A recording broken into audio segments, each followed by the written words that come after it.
All right, today we're diving into the story of Angola, one of America's most infamous prisons. Its history is just so deeply woven into the American story, all the way from slavery right up to the present day. So let's get into it. So let's kick things off with something happening right now. A section of Angola is now an official detention center for Immigration and Customs Enforcement, or ICE. They're calling it the Louisiana Lockup. And this isn't some brand new wing they built, it's a whole new chapter in a very, very old story. And get this, officials were surprisingly, maybe even shockingly direct about why they chose it. It wasn't about convenience. They picked Angola specifically because of its brutal reputation. The whole idea was to weaponize that dark legacy as a tool of fear, to try and deter immigration. Which, just begs the question, right? How on earth did we get to this point? How does a former slave plantation transform into a modern symbol of state power that's now being used in immigration policy? Well, to answer that, we have to go way back, to the very beginning. Because to understand the prison, you first have to understand the land it sits on, long before a single cell was ever built. I mean, even the name itself is this really chilling clue. The original plantation was named Angola, because that's the region in Africa where many of the people enslaved there were stolen from. The history is literally in the name. Before the Civil War, this place wasn't just a plantation. It was an 18,000-acre empire, a whole complex run by a notorious slave trader, built entirely on forced labor. And this economic model, it became the blueprint for everything that came after. So, the Civil War ends and slavery is technically abolished. So how did a system of forced labor legally continue? The answer, and this is wild, is actually found in the U.S. Constitution itself. We all know the 13th Amendment. It's famous for abolishing slavery. But there it is, this powerful little exception, a loophole that southern states, with their economies totally shattered, jumped on immediately. And this loophole gave birth to something called convict leasing. Basically, states passed new laws designed to criminalize black life, leading to mass arrests of newly freed citizens. Then, these convicts were leased out to private companies, effectively re-enslaving them through the justice system. And wouldn't you know it, Angola became the headquarters for this whole system, run by a former Confederate major.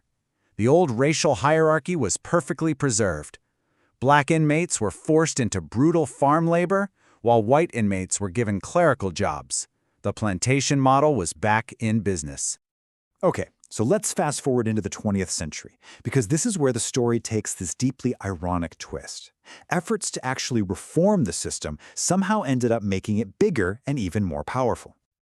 After the state of Louisiana officially took over in 1901, the violence there became legendary. We're talking rampant stabbings, systematic abuse. One warden even admitted to personally overseeing 10,000 floggings. It was a place of just unimaginable brutality. This violence eventually led to a landmark lawsuit, and in 1975, a federal judge had seen enough. He declared an extreme public emergency and ordered the state to drastically cut Angola's population. Now, this should have been the moment the system finally started to shrink. But here's the paradox. Facing a court order to shrink, Louisiana was also in the middle of an oil boom. So what did they do? They used all that new cash to go on a massive prison construction spree. In just 5 years, they doubled the state's incarcerated population, all while calling this massive expansion humanitarian reform. And all of that brings us to the modern era, where the economic model and the racial hierarchy from 150 years ago, well, they're still shockingly intact. Today, Angola still runs like a gigantic farm. Inmates work what they call the farm line, often in the exact same fields that enslaved people worked, growing cash crops that are then sold for profit. And if you refuse to work, you can be sent to solitary confinement. It's an almost perfect echo of the past. And for those inmates who actually do get paid for their labor, their wage can be as low as 2 cents an hour. And of course, this labor system is built on a massive racial disparity. Back in 2022, nearly 3/4 of the inmates serving life sentences at Angola were black. That's more than double their share of Louisiana's overall population. The system is still so deeply tied to race. So when you connect all these dots, it becomes incredibly clear. This isn't a story of different separate eras. It's a single, unbroken line that stretches from the Antebellum South right into the 21st century. You can just trace the through line so clearly. It starts as a slave plantation, which becomes a convict leasing camp, which then uses the idea of reform to expand, leading to today's prison farm.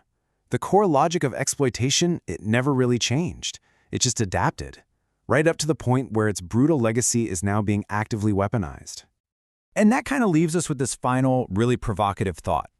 Angola's history shows how its worst, most brutal attributes have been repurposed over and over again into its most useful features. So it makes you ask, when an institution's history of brutality becomes its most valuable asset, what does that really mean for justice?